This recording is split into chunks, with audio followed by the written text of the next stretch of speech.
75. What are the most common kinds of disciplinary infractions?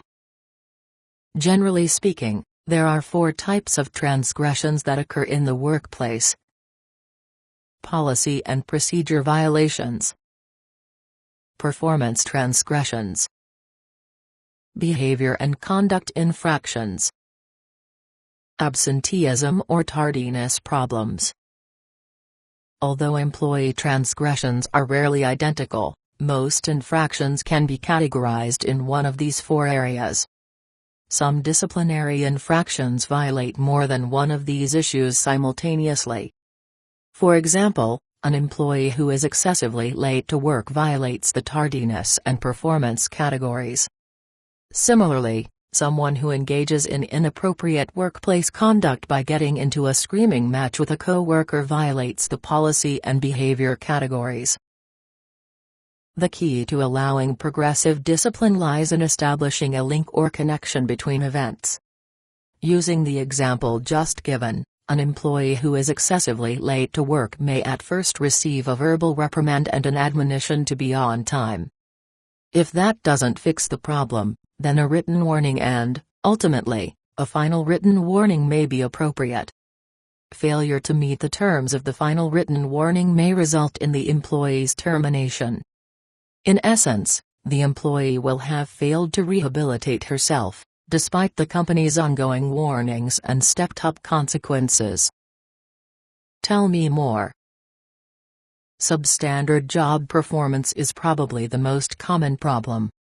When employees have difficulty mastering the basics of a job, or when they fail to communicate appropriately so that their supervisors learn of problems before they become serious concerns, termination for substandard job performance is appropriate. Inappropriate workplace conduct leads to dismissal if an employee commits gross insubordination, engages in unlawful activities on the job, fights with a coworker, commits time card fraud or otherwise steals time or money from the organization, or violates company policies regarding sexual harassment or discrimination.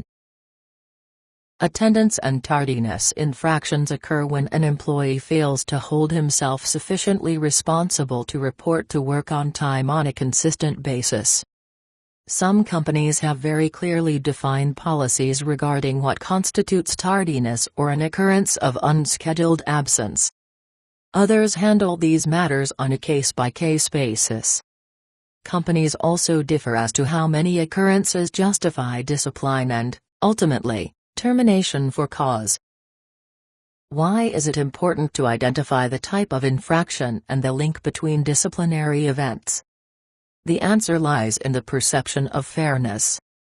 When a repeated violation of the same rule or type of rule occurs, further discipline is warranted.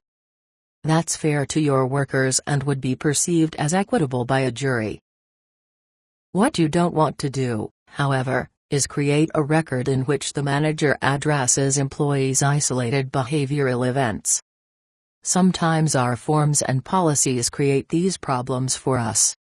For example, one fairly common method of administering discipline is via a performance warning postcard. These postcards list upward of 40 individual infractions in a checkbox format. When an employee violates one of the 40 specific performance areas, the manager checks off the corresponding box. There are 2 problems with this method. First, giving an employee a postcard is akin to giving him a speeding ticket. It's a quick, down-and-dirty exercise that asks for little input or commitment on his part and offers no help on yours. As such, it has a demeaning element to it.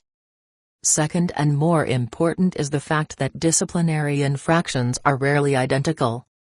It is difficult to progress from a verbal to a final written warning when there is little connection between events.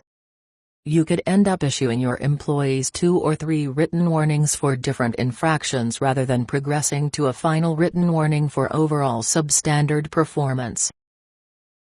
Instead of using this postcard method with lists of isolated infractions, simply tie specific incidents to one of the 4 broad categories listed earlier. It will then be much easier to demonstrate the link or nexus between events, and you will have the documented grounds necessary to make your performance management system effective.